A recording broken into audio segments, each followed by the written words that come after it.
All right, we only have two more parts of the European High Middle Ages. And then after that, we're finally on the last chapter before we start World Civilizations 2. And I'm starting it at 1400, and of course, I'm sure that the college is going to have a curriculum.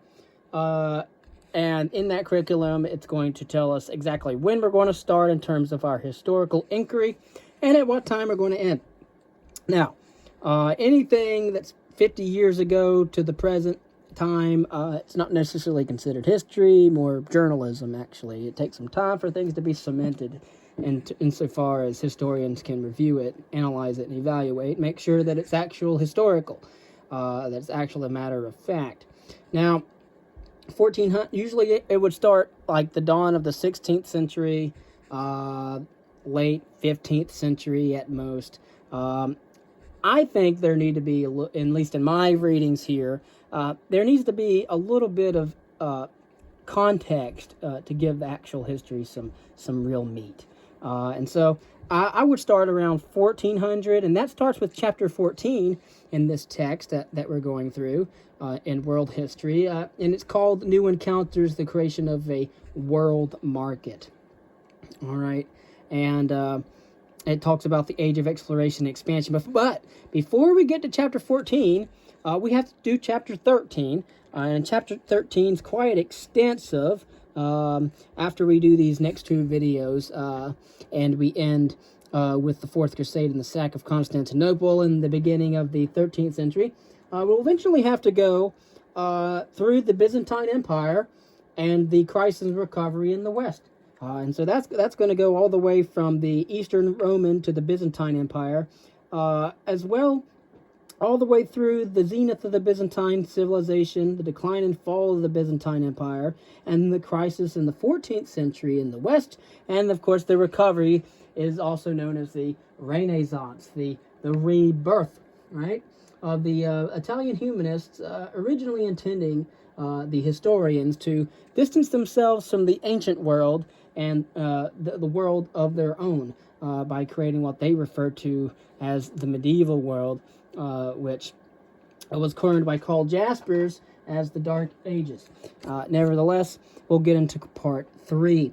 The Iberian kingdoms, and of course much of Spain at this time had been part of the Islamic world since the 8th century.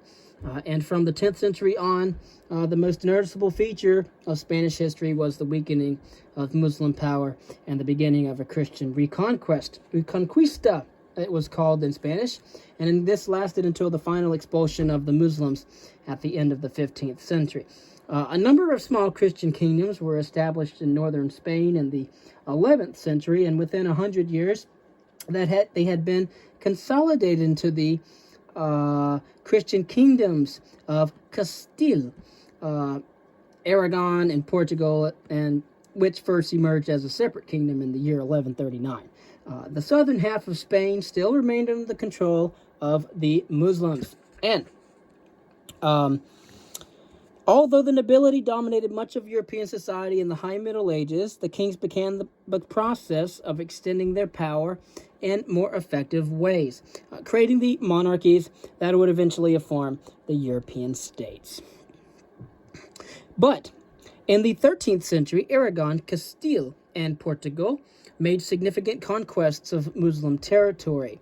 The Muslims remained ensconced only in the Kingdom of Granada and the southeast of the Iberian Peninsula, which had actually remained an independent Muslim state until its final conquest by the forces of Ferdinand and Isabella of Spain, which was Aragon and Castile, in the year 1492. Now, the Spanish kingdoms followed no consistent policy in their treatment of the conquered Muslim population. In fact, in Aragon, Muslim farmers continued to work the land but were forced to pay extremely high taxes. Oh, rents, not taxes, rents. In Castile, King Alfonso X, from 1252 to 1284, again, that's the 13th century, he called himself the King of Three Religions because he encouraged the continued development of a cosmopolitan culture shared by Christians, Jews, and Muslims. And those, of course, are the three Abrahamic faiths. Those of Judaism, Christianity, and Islam. Now we go on to the lands of the HRE, also known as the Holy Roman Empire. In the 10th century, the powerful dukes of the Saxons became kings of the Eastern Frankish Kingdom, or also known as Germany, as it came to be called, or Deutschland, and again, the Eastern Frankish Kingdom. The best known of the Saxon kings of Germany was Otto I, who ruled from 936 to 973. And Otto I intervened in Italian politics, and for his efforts, he was crowned emperor of the Romans by the Pope in the year 962, reviving a long title that had been used but had not been used since the time of Charlemagne. In the 11th century, German kings created a very strong monarchy and a powerful empire by leading armies into Italy. And again, Germany, the part of the Holy Roman Empire, is around Central Eastern Eurasia, or Western Europe. Or Central Europe. Western Europe would have been Poland, Croatia, and Russia. But anyway, to strengthen their grip, and again, we're talking about the German kings who wanted to create this monarchy and this empire by leading armies into Italy. To strengthen their control, they relied on their ability to control the church, and they selected bishops whom they could then use as royal administrators. But the struggle between the church and the state during the reign of Henry IV from 1056 to 1106 weakened the king's ability to use church officials in this way. The German kings also tried to bolster their power by using their position as emperors in order to exploit the resources of Italy. And next, we'll talk about the reforms of the papacy. But this strategy tended to backfire. A German king lost armies in Italia in pursuit of a dream of empire, and no German dynasty demonstrates this better than the Hohenstaufens. The two most famous members of the Hohenstaufen dynasty, Frederick I Barbarossa, and who reigned from 1152 to 1190, and Frederick II from 1212 to 1250. And these two famous members of the Hohenstaufens tried to create a new kind of empire. Previous German kings had focused on building a strong German kingdom, but Frederick I planned to get his chief revenues from Italia as the center of a quote-unquote holy empire, as he called it, hence the name Holy Roman Empire. But his attempt to conquer northern Italy ran into severe problems. The Pope opposed him, fearful that the emperor wanted to absorb Rome and the Papal States into his empire. The cities of northern Italy, which had become used to their freedom, were also very unwilling to be Frederick's subjects. An alliance of these northern Italian cities, with the support of the Pope, defeated the emperor's forces in the year 1176.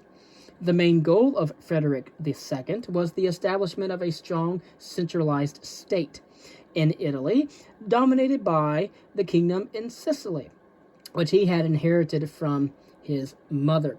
Frederick's major task was to gain control of northern Italy. In the attempt, however, he became involved in a very deadly conflict with the popes, who feared that a single ruler of northern and southern Italy would mean the end of papal power in the center of the peninsula. Furthermore, the northern Italian cities were unwilling to give up their freedom. Frederick nevertheless waged a long and very bitter struggle, winning many battles but ultimately losing the war. The struggle between popes and emperors had very dire consequences for the Holy Roman Empire. This is an important fact. By spending their time fighting in Italy, the German emperors left Germany in the hands of powerful German lords who ignored the emperor and created their own independent kingdoms. This ensured that the German monarchy would remain weak and incapable of establishing a centralized monarchical state. Thus, the German Holy Roman Emperor had no real power over either Germany or Italy, for that matter. Unlike France and England, neither Germany nor Italy had a centralized national monarchy in the Middle Ages. Both of these regions consisted of many small independent states, a situation that changed little until the 19th century.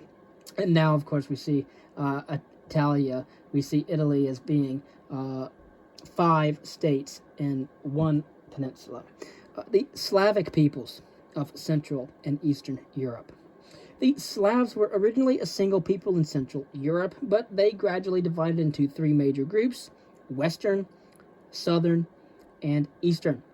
The Western Slavs eventually formed the Polish and the Bohemian kingdoms.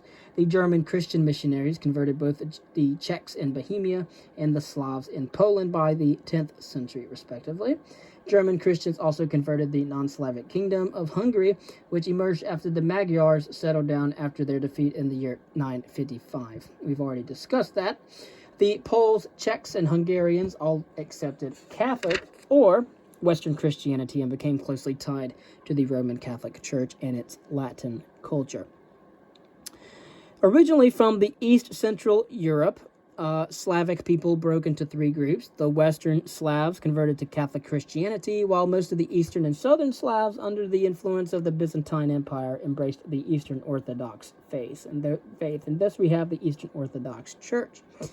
Now, the Southern and Eastern Slavic populations took a different path. The Slavic peoples of Moravia were converted to the Orthodox Christianity of the Byzantine Methodius, who began their activities in the year 863. The southern Slavic peoples included the Croats, the Serbs, and the Bulgarians, and for the most part they also embraced Eastern Orthodoxy. Although the Croats came to accept the Roman Catholic faith, the adoption of Eastern Orthodoxy by the Serbs and Bulgarians tied their cultural life to the Byzantine state. The Eastern Slavic peoples, from whom the modern Russians and the Ukrainians are descended, had settled in the territory of present-day Ukraine and European Russia. There, beginning in the late 8th century, they began to encounter Swedish Vikings, who moved down the extensive network of rivers into the lands of the Eastern Slavs in search of booty and new trade routes.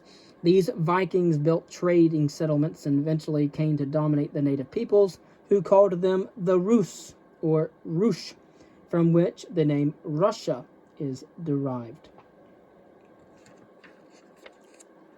The development of Russia.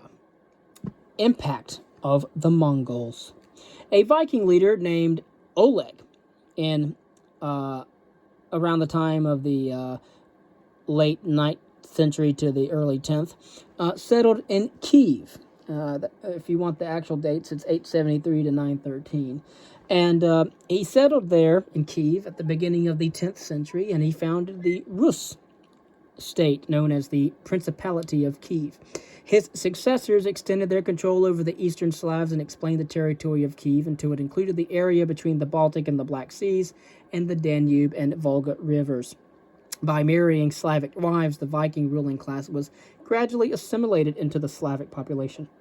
I do believe you want to mention here that given the present state of the Russian war against Ukraine, Russia wanted to take Ukraine because its leaders knew that Ukraine was originally a Russian territory, and it definitely was a territory of the Rus during the 10th century. But nevertheless, as to whether or not their actions are right is a debate for philosophy, not for history. The growth of the Principality of Kiev attracted religious missionaries, especially from the Byzantine Empire. One Rus ruler, Vladimir, from 980 to 1015, married the Byzantine emperor's sister, and in 987 officially accepted the Christian religion for himself and his people. By the end of the 10th century, however, Byzantine Christianity had become the model for Russian religious life. The Kievan Rus state prospered and reached its high point in the first half of the 11th century, but civil wars and new invasions by Asian nomads caused the Principality of Kiev to collapse. its sack by North Russian princes in the year 1169 brought an end to the first Russian state, which had remained closely tied to the Byzantine Empire, not to that of Europe. In the 13th century, the Mongols conquered Russia and cut it off even more from Europe. The Mongols had explored many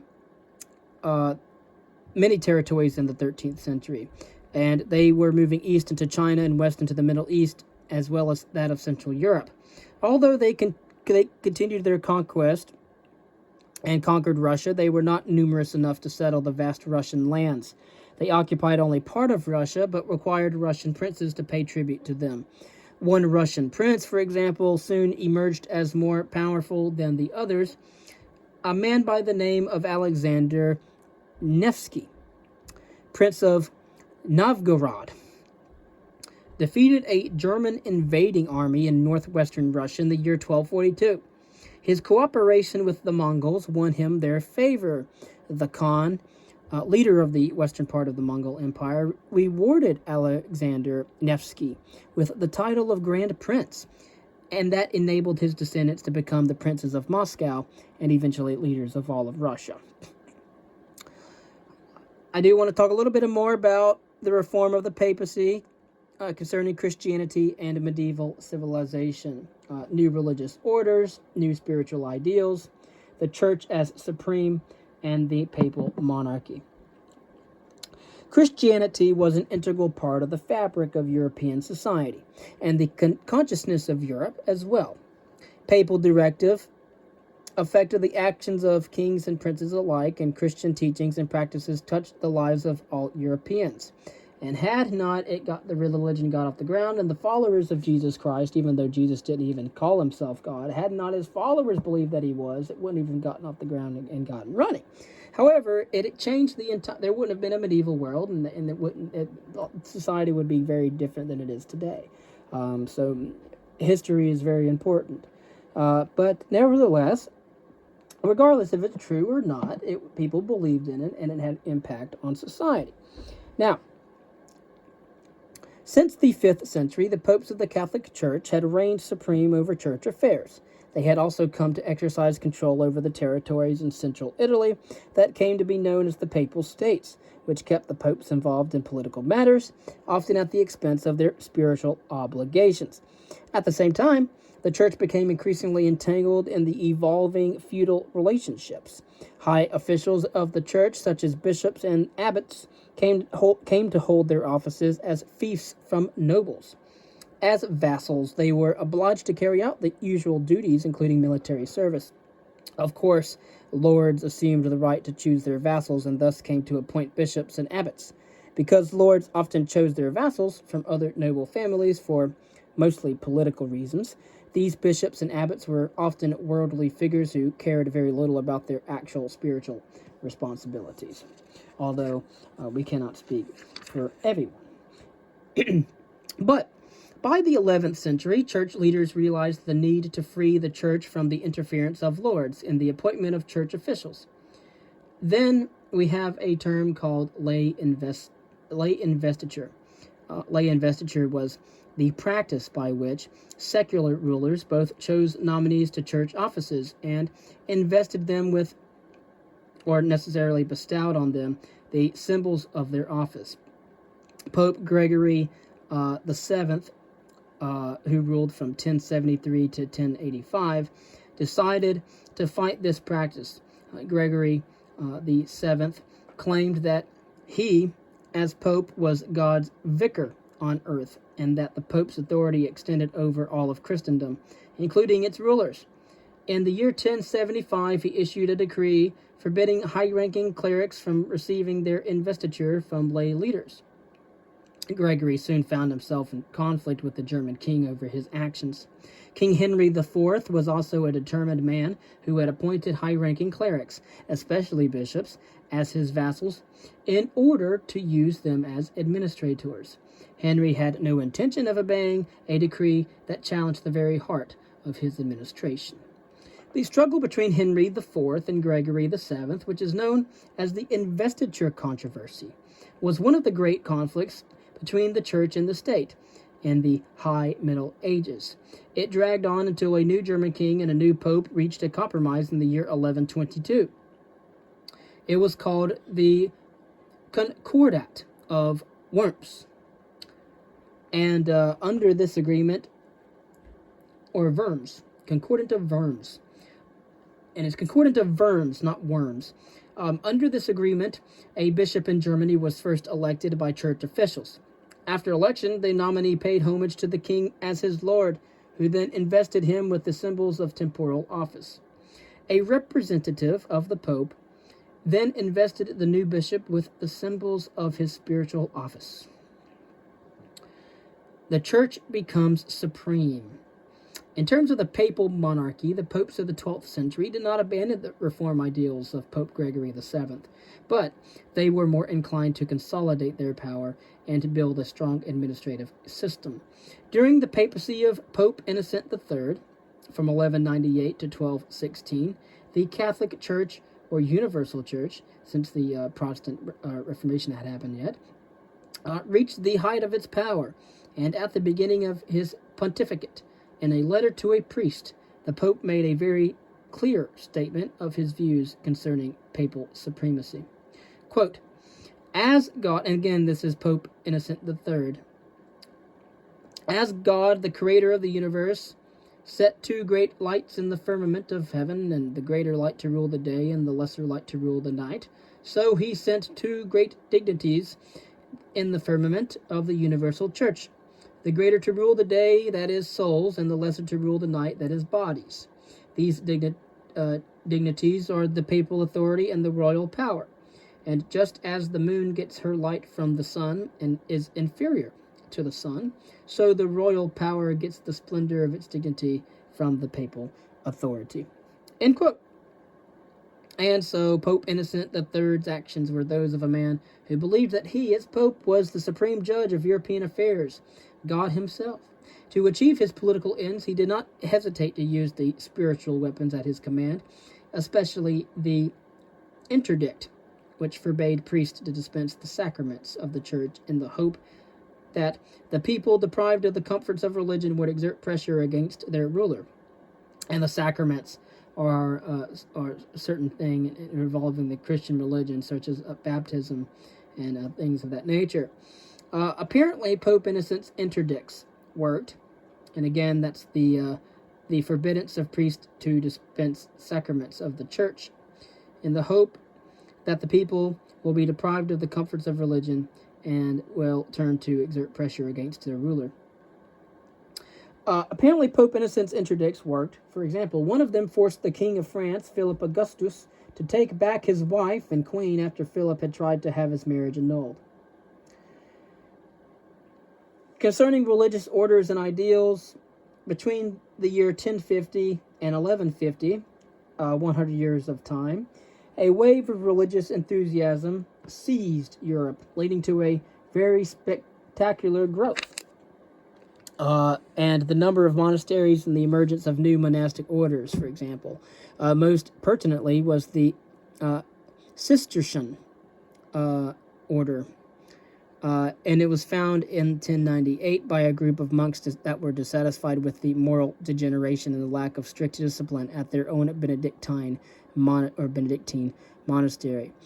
The Cistercians were strict. They ate a simple diet and possessed only a single robe for each person. More time for prayer and manual labor was provided by shortening the number of hours spent at religious services.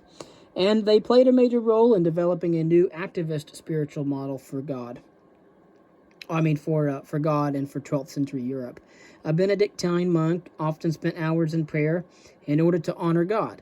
The ideal of this monastic group had a different emphasis. Arise, soldier of Christ, arise. Get up off the ground and return to the battle from which you have fled. Fight more boldly after your flight and triumph in glory. And these were the words of Saint Bernard of Clairvaux, from 1090 to 1153, who more than any other person embodied the new spiritual ideal of Cistercian monasticism.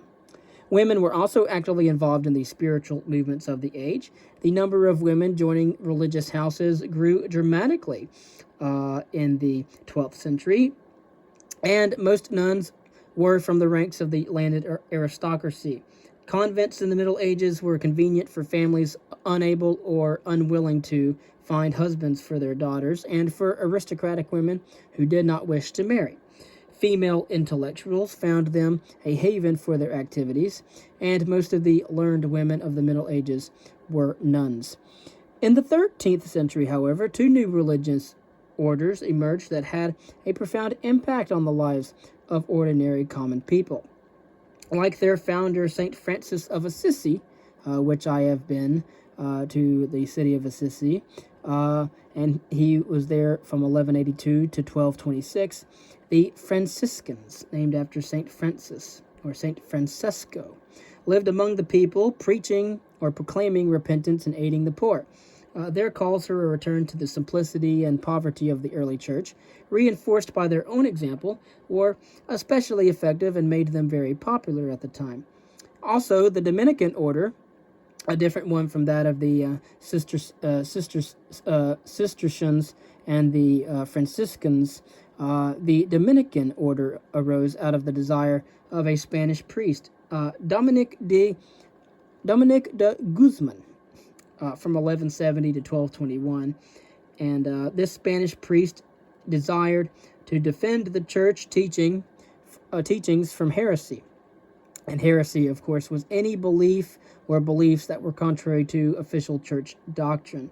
Unlike Francisco, St. Francis, Dominic de Guzman was an intellectual who was appalled by the growth of heresy, or those beliefs which were contrary to the church doctrine. He came to believe that a new religious order of men who lived lives of poverty but were learned and capable of proclaiming effectively would best be able to attack heresy. The Dominicans became especially well known for their roles as the inquisitors of the Papal Inquisition. The Holy Office, as the Papal Inquisition was formerly called, was a court that was established by the church in order to find and try heretics. Anyone that was accused of believing anything that was contrary to the doctrine of the church, who refused to confess what was considered guilty and was turned over to the state for execution. And so were relapsed heretics, those who confessed. They did what was called penance, and then reverted to heresy again. Of course, most heretics, however, were put in prison, or they were made to do various forms of penance. To the Christians of the 13th century, who believed that there was only one path to salvation, heresy was a crime against God and against humanity. In their minds, force should be used to save souls from damnation. And many of these people who didn't believe what was within the church doctrine, or those views which were believed by the church, were burnt alive. Popular religion in the High Middle Ages. We have witnessed the actions of popes, bishops, and monks. But what of ordinary clergy and lay people at the time? What were their religious hopes and their fears? What were their spiritual aspirations? Everyone at the time, most of people at the time were illiterate. Most of them were religious as well. The sacraments of the Catholic Church ensured that the church was an integral part of people's lives, from birth to death, from baptism to their time that they would go to be in purgatory, which is a waiting place before the resurrection of Christ. And the Christians believed that Christ would come back and then take those in purgatory with him to heaven, and those that were damned to eternal torment. Of course, there were and still are 7 sacraments administered only by the clergy. Sacraments such as baptism and the Eucharist. I forgot about that one. The Eucharist is basically the partaking of the Lord's Supper, which is Jesus on the night of before his arrest and death, broke bread and gave it to his disciples and said that the bread was his body that would be pierced and broken for the people for the forgiveness of sins, and the wine that they drink as well it represents the blood of Christ that was shed for the sins of the people. And the Eucharist, again, is called the Lord's Supper. Of course, these sacraments, like baptism and the Eucharist, were viewed as outward symbols, very symbolic of an inward grace, and were considered imperative for a Christian's salvation. Therefore, the clergy were seen to have a key role in the attainment of salvation. Other church practices were also pertinent to ordinary people. Saints were seen as men and women who, through their holiness, had achieved a special position in heaven, enabling them to act as intercessors with God. The saints' ability to protect poor souls enabled them to take on great importance at the popular level. Jesus' apostles were, of course, or his followers, were recognized throughout Europe as saints, but there were also numerous local saints as well who were of special significance to a single area. And thus we would have basilicas or cathedrals that were dedicated to new saints, just as cities were dedicated in the ancient world to patron gods and goddesses. New cults developed rapidly. Of course, pagan temples that were once existed in the empire were converted to churches, especially in the intense religious atmosphere of the 11th and 12th centuries, respectively. The English, for example, introduced St. Nicholas, the patron saint of children, who is known today as Santa Claus. In the High Middle Ages, the foremost position among the saints was occupied by the Virgin Mary, the mother of Jesus the Christ. Mary was viewed as the most pertinent mediator with her son Jesus, the judge of all sinners. Moreover, from the 11th century on, a fascination with Mary as Jesus' human mother became more evident. A sign of Mary's importance was the growing number of churches all over Europe that were dedicated to her in the 12th and the 13th centuries. Emphasis on the role of the saints was very closely tied to the use of relics, which also increased noticeably in the High Middle Ages. Relics were usually the bones of saints or certain objects that were intimately connected to the saints that were considered worthy of veneration by the faithful. A 12th century English monk began his description of the abbey's relics by saying that, quote, "There is kept there a thing more precious than gold, the right arm of St. Oswald. This we have seen with our own eyes, and have kissed and have handled with our own hands. There are kept here also part of his ribs, and of the soil on which he fell." End quote. The monk went on to list additional relics possessed by the church, including 2 pieces of Jesus' swaddling clothes, pieces of Jesus' manger, part of the 5 loaves of bread with which Jesus fed 5,000 people. And because the holiness of the saint was considered to be inherent in his relics, these objects were believed to be capable of healing people or producing other miracles. In the fourth and final part of this conclusion of the High Middle Ages, we'll talk about the culture of the Middle Ages. We'll talk about the rise of the universities, first starting in the 10th century in Italy, and then branching out from there in relation to the liberal arts and scholasticism, and then we'll briefly talk about the Crusades and the effects of them. Before moving on to the Byzantine Empire, we'll do a complete chapter and section on the Byzantine Empire, its rise and fall, and then that'll bring us up right to the Renaissance, and then that's where we'll start. So we have one more video after this, and then on the High Middle Ages.